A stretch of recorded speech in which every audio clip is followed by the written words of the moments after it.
In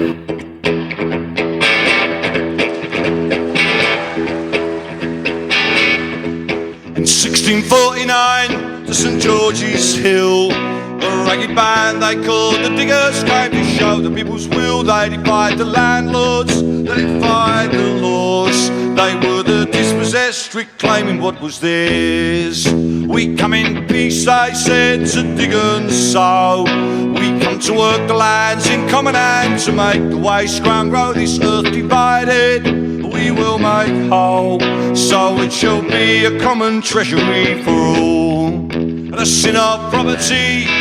So before we hear from Terry Albano, we're going to actually present 2 awards, and one is for Quill Petway, who unfortunately is quite ill, has been quite ill in the past couple of weeks. So, but we still have an award for him. And then we'll present an award for the D15 campaign. So the first presenter is Kay Halonen, who is an activist, a longtime activist, but she currently is with Jobs with Justice, and she is the chair of the Jobs Committee. So I bring you Kay Halonen. Thank you very much. I can't tell you how grateful I am to be able to talk on behalf of Quill Petway today. You know, I have a 7-year-old great-grandson. And that kid is always talking to me about how he's going to be a superhero. I'm going to be a superhero. And I'm saying, well, how are you going to do that? And he said, I'm going to fight for the good guys. And I say, John, well, who are the good guys? How do you know? I don't know, but we don't want the bad guys. We just want the good guys. And I got to thinking, who are superheroes? Who are really the heroes in our lives? And I, after talking with John and realizing all of the bangs and the pows and the power that this individual carries into carrying out goodness that has no definition, that the true superheroes in our lives are people like Quill Petway. And I say that with real modesty, because he's a quiet man. He's a man that does not need to extol his own strengths, his own intelligence, his own power. But what he does are the really superhero phenomenal things that I hope my great-grandson one day understands.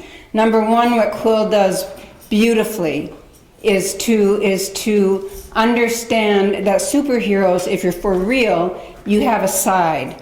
When I hear John, you take a side, you stand with the people. And when I hear John, my great-grandson talking about superheroes, he's saying things that I have heard Cruz say, I have heard Rush Limbaugh say. They see themselves as a defender of the Constitution and of democracy.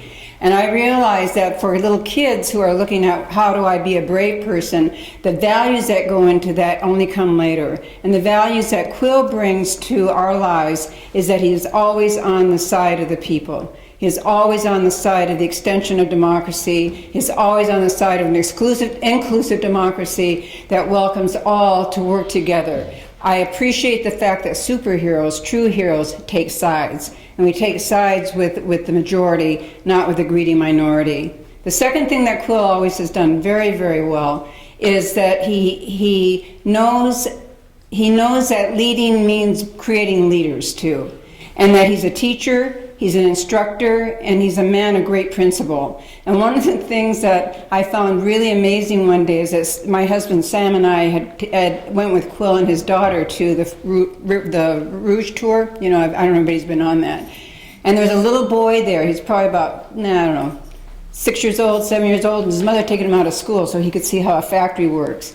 And Quill immediately took to this child, and the child was asking, he said, you know, I used to work on those kind of machines. I did that kind of stuff. He said, I was a tool and die maker. And the kid was like, oh my God, you really could work these machines? And they're big and they're enormous and they're loud. And Quill began to break down for this child how important that work was, how important the people doing the work was, and how important it was that children like him went on to do that. So the superhero that Quill was understood the value of teaching and learning and developing leadership. And above all, what Quill brings to every day that I've worked with him, he spoke for my classes at U of M Dearborn, and he always brought a great modesty. He also, as people realize about Quill, is he's extremely accurate. It's like, you know, I tend to be like, oh, the world is great. And Quill would break that down. The world is great because this fits here, and this does that, and this is like this. He's very specific in how he talked to students.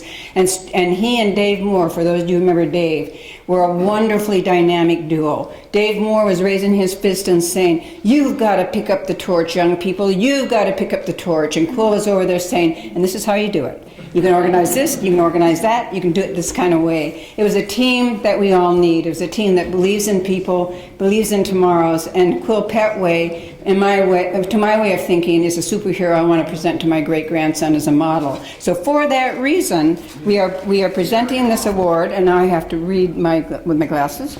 We are honored to present this Lifetime Achievement Award, but his life isn't over yet, so I don't think he's achieved all things he's going to do, to our friend and comrade Quill Petway. From the Daily Worker to the People's World Organization, you have supported the working class press for over 70 years. An outstanding educator and fighter for unity, labor rights, civil rights, democracy, and socialism, you were a leader in the struggle to organize UAW Local 600 and the National Negro Labor Council. It was you, along with greats like Coleman Young, who pressed for the creation of Wayne County Community College. You live a life exemplified by honesty and hard work that has touched thousands. Our respect, gratitude, and love, People's World. And I think this statement speaks for all of us. It speaks for the people that have known Quill in the past, and it speaks for young children like our great-grandson John that needs to learn what real superheroes are. So thank you very much. Thank you, Kay. Those are very nice remarks. And now we'll have Chris Mikalakis to present award to D15 campaign. Would the representatives of D15 come up as well? And good job. And, pardon? And good job. And Good Jobs Now. And Chris is the president of the Metro Detroit AFL-CIO.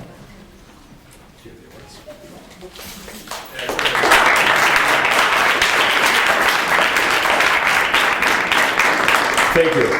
Before I present these awards, I actually want to take a moment of personal privilege, if you don't mind, and let you all know that Black Friday, big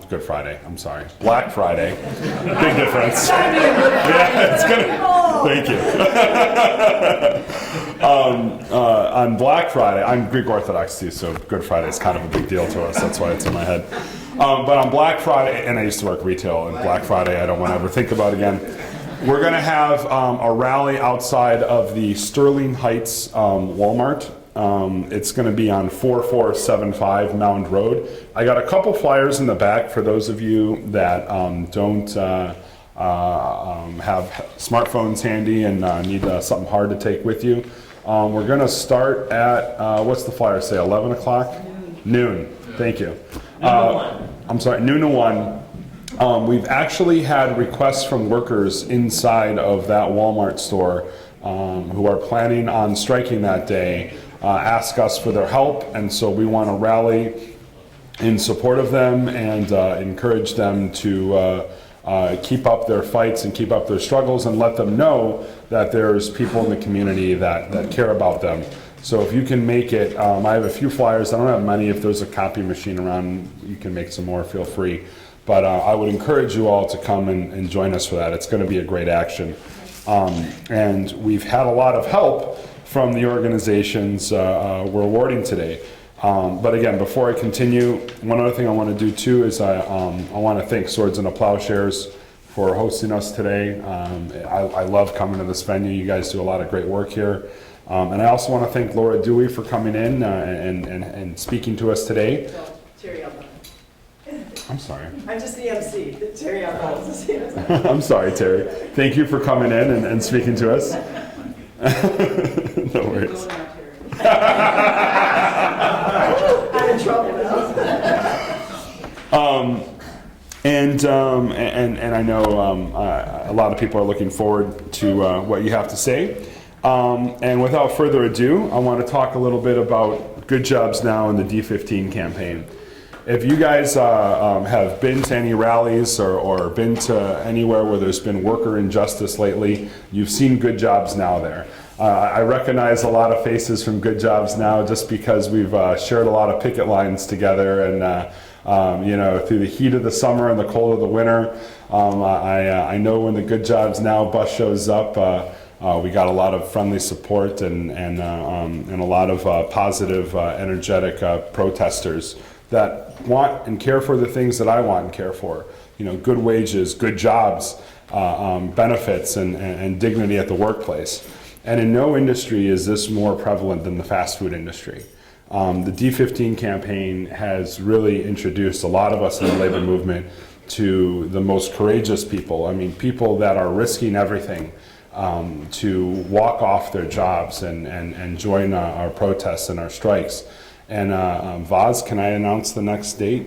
Can we talk about? You can mention it, the 3rd. We're going to have a town hall on the 3rd. December 3rd. Yeah. So we're going to need to support our fast food workers then. So I've gotten to meet a lot of these fast food workers over the years, over the year, and it's been a campaign that we've been proud to support. There's been a lot of great organizing, but really just meeting these folks who are fighting, risking their livelihoods, risking their lives for a better life for themselves and their families. I think that deserves the utmost praise. And so without further ado, I would like to present these awards to Good Jobs Now and D15. Thanks for Good Jobs.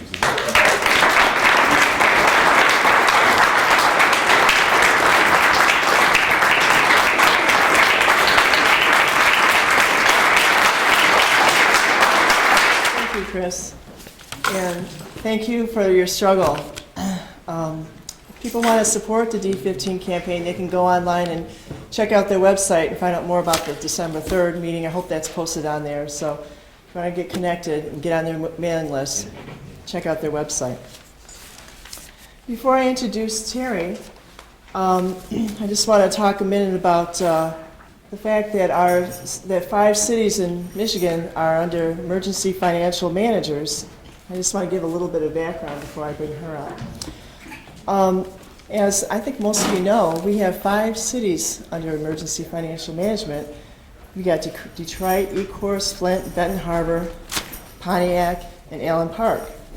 Now, Pontiac is technically no longer under the control of the EFM because as of August of this year, the EFM, before he retired, appointed a city administrator who is acting as all the powers of an EFM.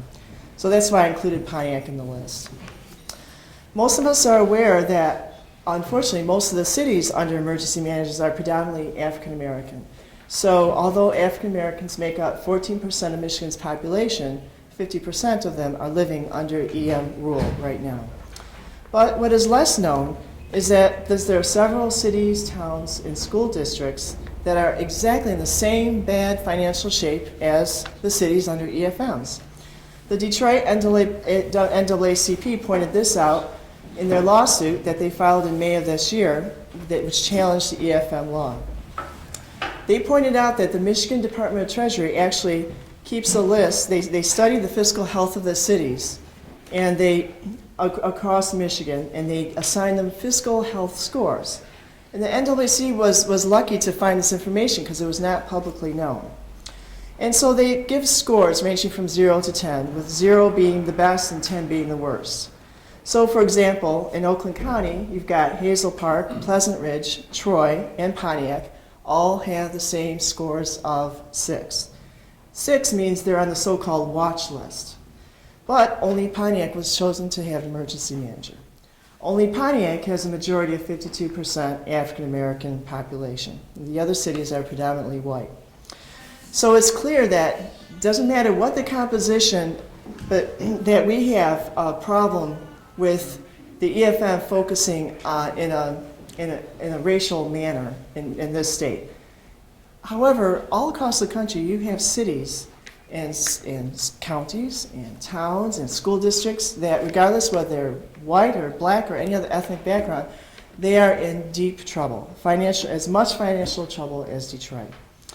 So it's clear that the crisis is not just Detroit, but it's all over the country. And now there are a lot of answers to the question, how did Detroit get into the mess that we're in? But the real question is, how did all these cities and municipalities get in the mess, the economic mess that we're in? And so to hear a perspective that you won't get from the Detroit Free Press or the Detroit News, you will hear from Terry Albano, who is the co-editor of the People's World. Terry has been with the newspaper, now a website, since 2000, First, she was the associate editor, and then she was the editor-in-chief, and now she shares a job with another co-editor. She is a member of the Chicago Newspaper Guild and Communication Workers of America, and Terry has been active in grassroots and political organizing. Agonizing. It is agony. For more than 25 years. In recent years, though, she worked on I'm sure both Obama campaigns, and then after the campaign, worked for Organizing for America, and she also worked in organizations that were struggling for the health care law. Terry, on a more personal note, she was born and raised in Chicago, and then she moved to the Bronx, where she started a family, and then moved back to her hometown. And just as a little, really personal note, she is now a competitive swimmer, and she's also a returning college student. And she has a daughter and a son, both in college, and decided that since they're going to be graduating, why not her? And she's going for a bachelor's while living in Chicago. So I want you to join me in welcoming Terry.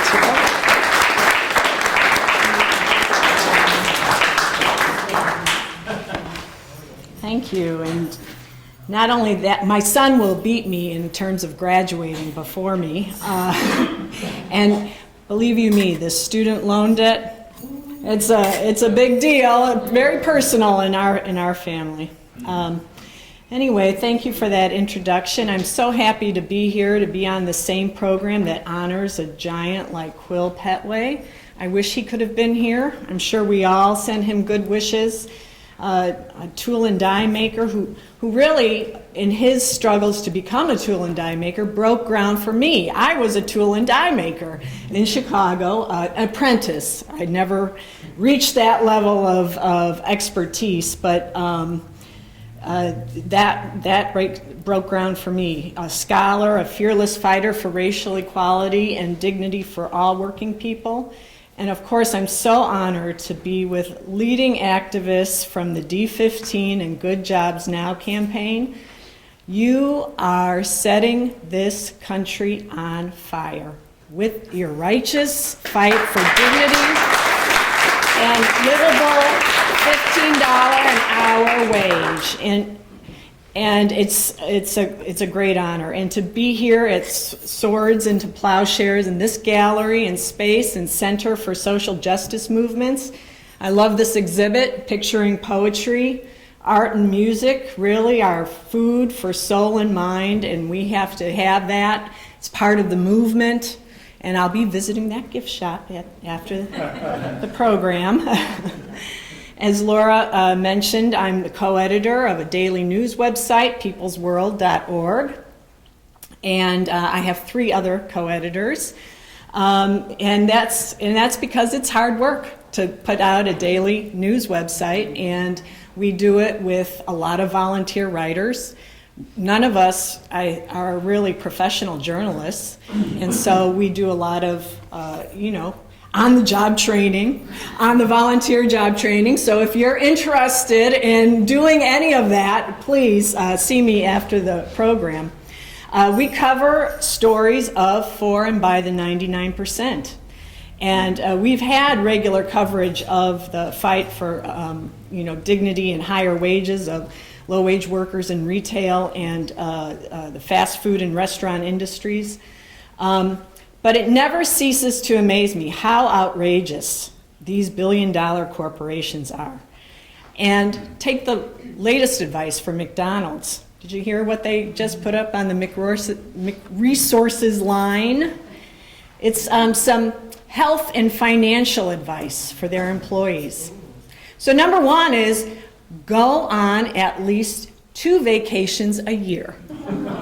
Because apparently this cuts your heart attack risk by 50%. But you know what else cuts your heart attack risk? How about being paid a living wage so you're not struggling to make ends meet? Another piece of advice, break your food into pieces. If you take smaller bites, you'll probably eat yet less. And of course, this is totally reasonable advice to come from a company that does supersizing for profit. Third one, sing out loud to lower blood pressure. How about the song Talking About a Revolution? I think we should sing that out loud. And better yet, do some of that besides talking. And lastly, of course, the financial advice is to sell unopened Christmas presents and other possessions on eBay or Craigslist. Can you imagine the arrogance, the ignorance, the outrage? Like I said, I've seen a lot of outrageous things, but this never ceases to amaze me how low they can get. Anyway, it's truly an honor to be in one of the country's greatest cities, Detroit, whose residents have given so much to the world, to the American identity, to the betterment of working people everywhere, from Cadillac to Motown, from sit-down strikes to Walmart walkouts, from Rivera's murals to your Tigers, Pistons, Red Wings, and Lions. And given that your Lions stomped our Bears a few weeks ago, that took a lot for me to say. But Detroit is a singular city. Creative, tough, resilient, feisty, and enduring. But these qualities don't come from GM or the Penskes. They come from the hundreds of thousands, the millions of Detroiters, current and past, who have stuck together, worked together, despite all the odds and obstacles. And Detroit is in the crosshairs with bankruptcy and other crises, but not alone, as Laura had mentioned. And the economic and political kings and kingmakers may be determined to scapegoat the city's majority black population, its municipal workers, its pensioners, its political leaders, for the problems that these kingpins created. But these rationalizations are also made across the country. They have to explain it somehow. They can't point to themselves. They can't point to the system of capitalism. They have to blame everybody else. But you know something?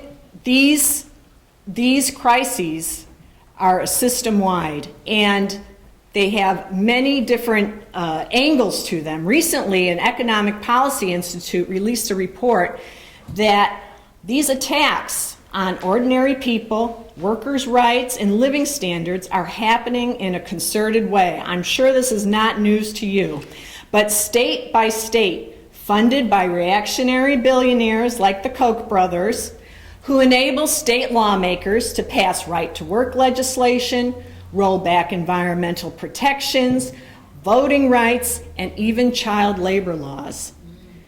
Newt Gingrich's vision of an America where every child can toil in their school as part of the workforce, as a janitor or whatever, that's their vision. That's possible now in at least 4 states that have gotten rid of their child labor laws. In Chicago, while the crisis is not quite as acute, say, in Detroit overall, there are neighborhoods that are going through similar devastating conditions and directly tied to the policies that are being implemented there.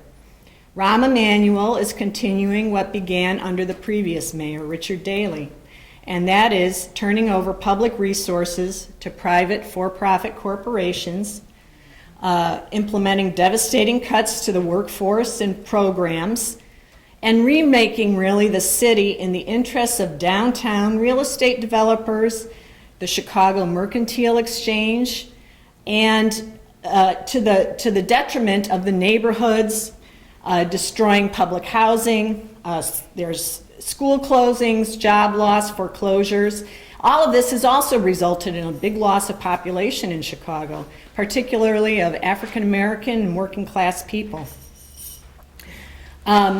I would say in Chicago right now there are 3 issues that are most contested that have direct relationship to these policies. That's on taxes, on public education, and on pensions. And for decades, taxpayer money has been siphoned off into economic development funds called TIFs. And these have been used to really feed the beasts of real estate and business interests to the detriment of Chicago, because more than 90% of this money flows to the downtown area at the expense of the neighborhoods, parks, libraries, and schools. Now, don't get me wrong, Chicagoans love Millennium Park. But that's not where the overwhelming majority of the money goes to. Some of it went to subsidizing luxury condo buildings, or if you can believe it, subsidizing the remake of the Mercantile Exchange bathrooms. That's right. The largest financial institution in America needed millions of tax dollars to have luxury bathrooms. Because of labor and community grassroots campaign, they were shamed into giving some of that money back. Right now, 50 million of our taxpayer dollars will go to subsidizing the building of a sports stadium for DePaul University. Now, I also love the Blue Demons, but when you close 50 public schools, lay off thousands of teachers, school and city employees, cut school budgets, and say you don't have enough money to provide special education services, art, music, and gym, and in the meantime, the United Center says DePaul can play there for free. This is what we call capitalism at work. This is Mr. Mayor 1% at work.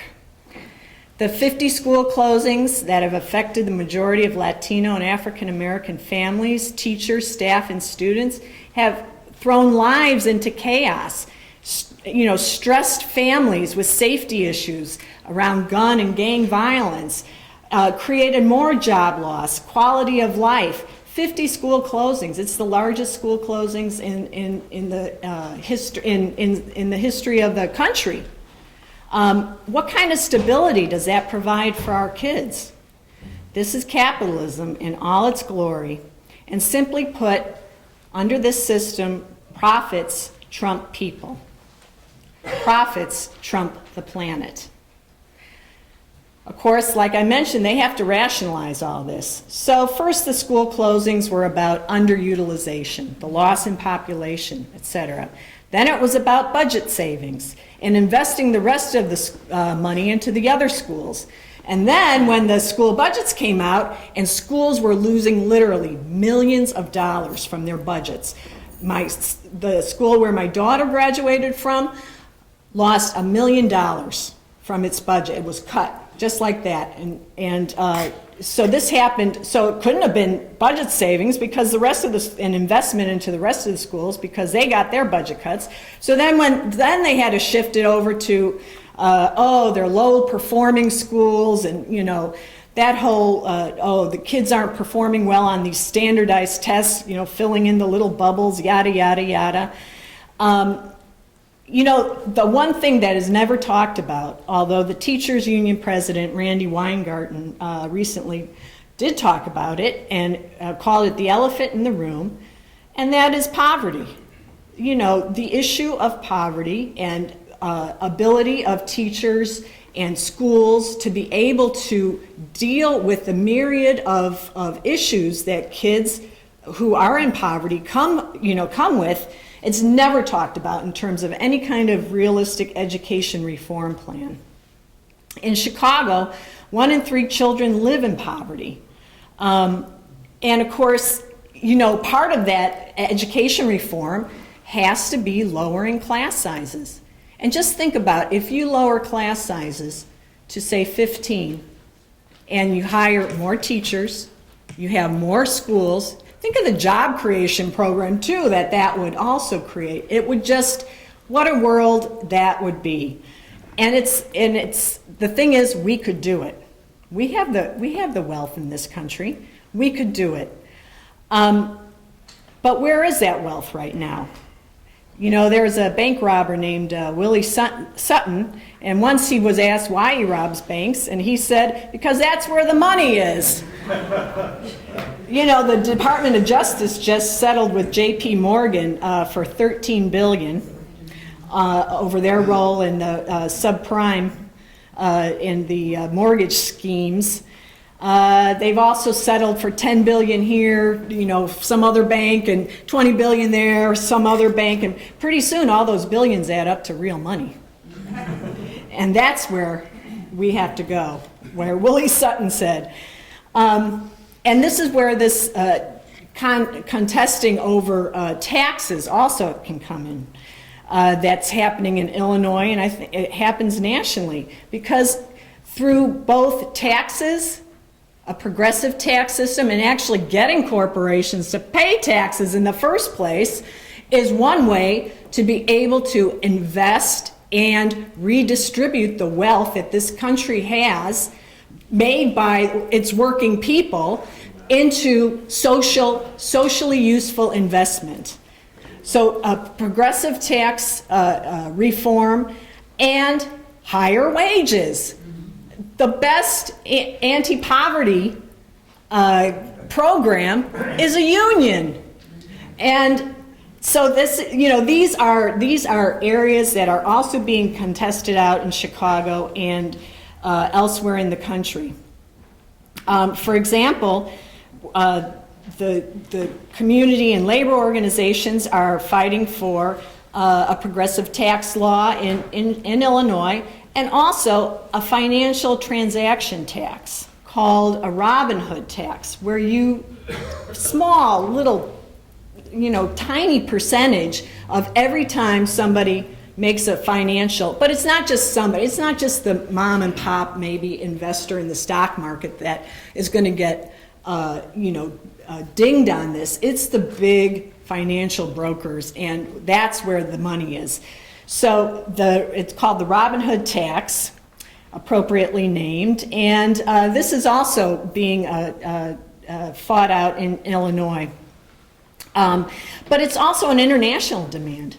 In the United Kingdom and in Europe, they're also demanding such a tax. And where that money could go to is to provide investment in different countries' infrastructure, create jobs, and address the issue of climate change globally and the deep poverty that exists in our world globally. Of course, in Chicago, the refusal to raise taxes by the mayor continues, but we get tax raises in other ways because fees go up, services get cut, etc. But I think the mayor must have taken note of the tax the rich promise that helped sweep a progressive Democrat, Bill de Blasio, into the New York City's mayor's office. And after 20 years of the Bloomberg, Giuliani policies in New York City that created really a tale of two different cities, the wealth gap in was incredible. That promise to raise taxes on the wealthy, to fund public schools and not charter schools, along with stopping the dehumanizing racial profiling by the New York police known as stop and frisk, really swept this progressive into office. And it's really worried the Wall Street titans who had these political champions like Michael Bloomberg and Rudy Giuliani. So I think for cities to see that election in New York, it signals maybe it signals that things can, that the trend may turn. Because New York had been on that cutting edge of the austerity in our context kind of program. So I think that's an important thing to think about that election in New York. In other words, as Joe Biden, our vice president, put it about the healthcare law, the elections was a BFD. And as was the election of a socialist to the Seattle City Council. And the defeat of the Tea Party candidate for the governor of Virginia, and the successful referendum in New Jersey and Washington to raise the minimum wage. And now we have to gear up, and all the organizations and activists are gearing up for the 2014 elections. There's a shift in public opinion. The Republicans suffered a setback with the government shutdown, but this struggle against the Tea Party and all that stands for continues, and it's especially centered on this Affordable Care Act And with all its problems and flaws, it still is going to provide millions of uninsured with free or low-cost health care. And can you imagine that the Tea Party and its adherents are outraged at this law? Why? Because they believe too many people, in particular, too many black and brown people, will become dependent on government programs. This is the racist outrage that they have on this. And I think that's important for us to think about in terms of how the struggle for democracy, how the struggle for rights for all is being waged right in this context. Okay, meanwhile, they're outraged about that, but meanwhile, retail giant Walmart, which makes more than $17 billion in profits a year and is the nation's largest private employer, provides its associates with applications for Medicaid when they get hired. I don't hear any outrage about that from the Tea Party. The wealth of the Walton family totals over $144.7 billion. That's equal to 40% of Americans, wealth 42% of us own. Yet in Wisconsin, Walmart ranked first on the state's list of Medicaid enrollment by employer. First. Of course, the fast food industry is no better. Taxpayers have provided nearly $7 billion annually for food stamps, Medicaids, and other programs because of the poverty level wages that workers receive. So this corporate dependency, you don't hear the Tea Party, like I said, getting too upset about that. You know, sometimes when you think about the state of the world, I don't know, do you ever get frustrated? Do you ever get depressed? Do you ever get like outraged? Or overwhelmed? Sometimes it's just too darn overwhelming. Take climate change. Oh my God, I don't even know where to begin on some of that. And then you see the devastation, wreaked in the Philippines. And these super storms, we had Superstorm Sandy last year.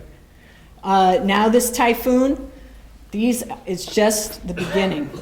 So it can be like, wow.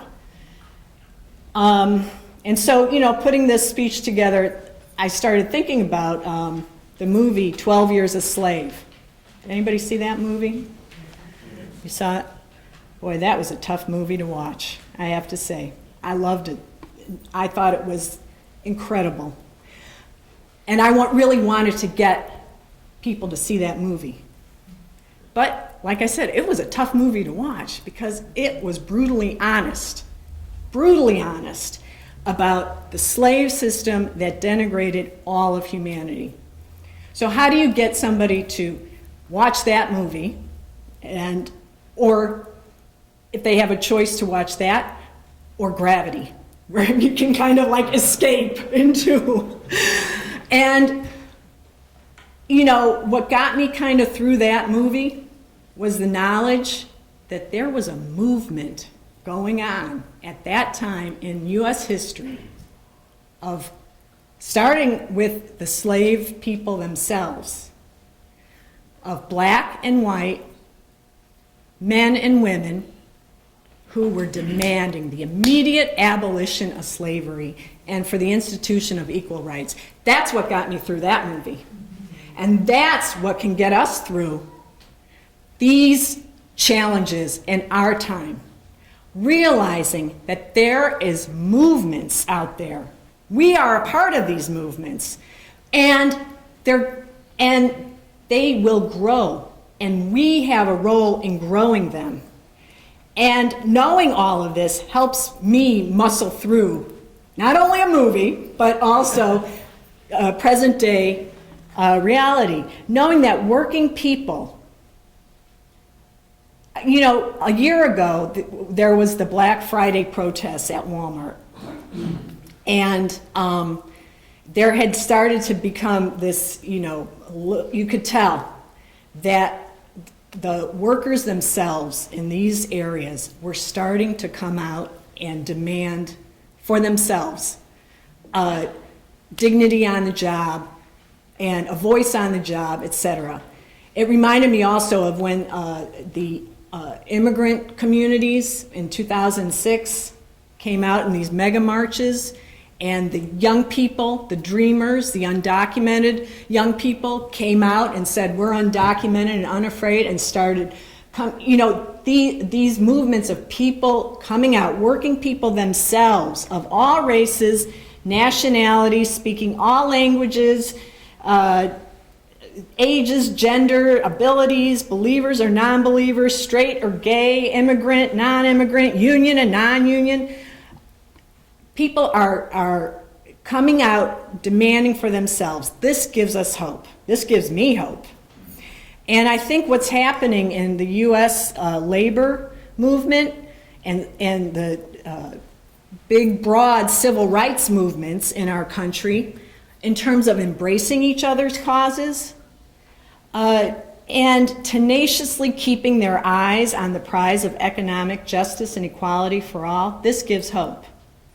Maybe some of you have heard about some of the recent changes with the AFL-CIO, where they want to really put the interests of all working people to the fore, whether you're in a union or not, for living wages and good jobs and the dignity and safety on the job, and democratic rights. The Black Friday protests, the Walmart protests, is just one expression of this kind of coming together of coalitions. But it's not just in the retail or fast food, it's in the auto industry, which has grown in the South of this country. And, the Nissan workers, for example, in Mississippi, they've been struggling to get union representation. And others in Tennessee, elsewhere, they're teaming up with the UAW, with the religious students, civil rights and community groups. And it's amazing, the kind of coalitions that are coming together on these issues. Labor is joining with immigrant workers, documented and undocumented, on the fighting for immigration reform, for path to citizenship, for family unification, and an end to these deportations. Labor is joining with the civil rights groups for voting rights and an end to the school to prison pipeline, where too many, especially of Black and Latino young people, are pushed into. Labor has been a voice and an important part of bringing straight and gay workers together for marriage equality and, importantly, protection against workplace discrimination. And, the ENDA bill just passed in the Senate, and that would prohibit discrimination based on gender identity and sexual orientation, which there is no law, no protection right now for LGBTQ workers. These are important developments, and maybe sometimes we don't realize that because we're in the midst of it. But you have labor standing up for women's workers and joining and partnering with unions around the world too, joining kind of international bonds, in Mexico, Colombia, Germany, South Africa, and South Korea, just to name a few areas where a joint, for example, in Germany, T-Mobile workers are unionized. T-Mobile's a German company. But here, CWA has been trying to organize T-Mobile workers and has run into fierce, opposition from the company. So they're partnering with the German workers to do this. So there's these kinds of things. And in Mississippi, the South African trade union federation there, COSATU, is also supporting the Nissan workers in Mississippi. So I think our challenge is to stitch together these coalitions and movements and issues that can transform and mobilize millions of people, seemingly disparate groups. Seemingly we don't have anything in common, but we do. And I think when Martin Luther King made the point that the war against Vietnam was important for the civil rights movement. That set a standard for all of us to see about how we can bring movements and stitch together transformative, powerful coalitions that can move millions. We have to move millions in our country, tens of millions, and we have to think like that. So we're celebrating or commemorating a number of things that happened 50 years ago. Before the Voting Rights Act was passed, JFK was assassinated, there was the March on Washington, and you think about it 50 years ago, would anyone have thought that we would have had a black president 50 years ago that we do today? We have to dream about 50 years from today. What kind of world do we want to have? And we have to hold on to that dream, and let's make it together. And with People's World, that's what we try to do. We try to bring the hopes and dreams, the struggles and voices of ordinary people into the social and political and economic challenges that we face today. And to paraphrase a giant from the 19th century, journalists may interpret the world, but the point is to change it. And we want to change the world. So thank you very much for having me in your wonderful city. Thank you, Terry. Thank you for your wonderful remarks. And we won't do Q&A, but after the event is over, you're welcome to, she said she's welcome to talk to you and answer any questions you might have, start a dialogue. So thanks so much for coming all the way from Chicago. From one cold place to another. Sorry, we're not Florida. Next, I'm going to invite John Rummel. He's the Michigan correspondent to the PWW to come and say a few words.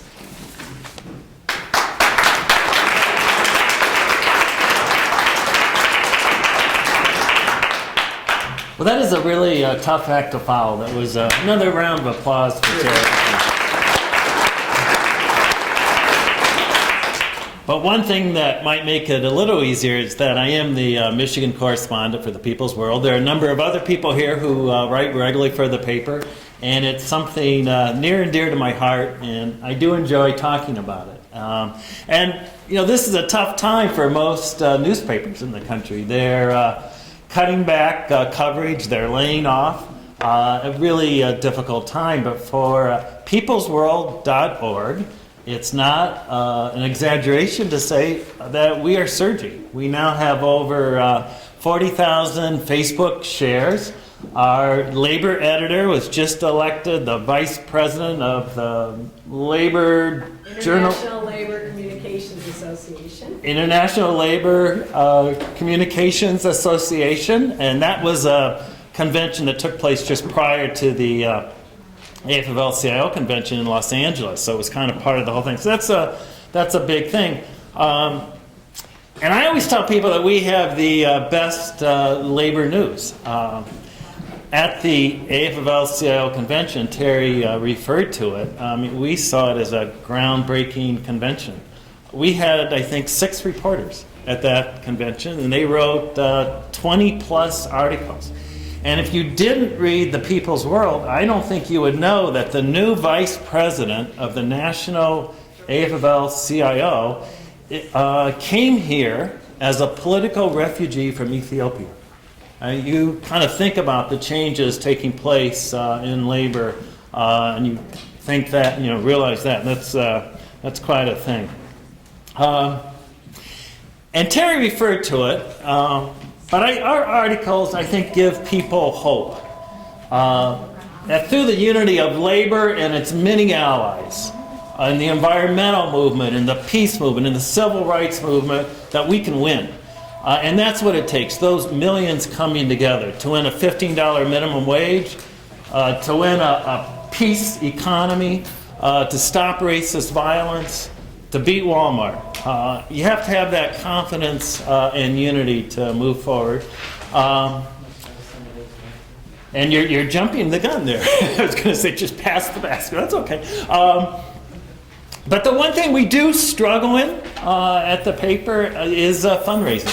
We don't have You know, when you click on our articles, you're not going to see pop-up ads for Target or Walmart. We have no corporate sponsors. We really rely on, you know, regular people to help fund us. And, you know, it takes money. To increase your readership, you have to kind of keep on top of technology. You know, you have to stay cutting edge. And as you probably know, technology costs money. So we have to kind of we reach out to our readership to help fund this paper. Thank you.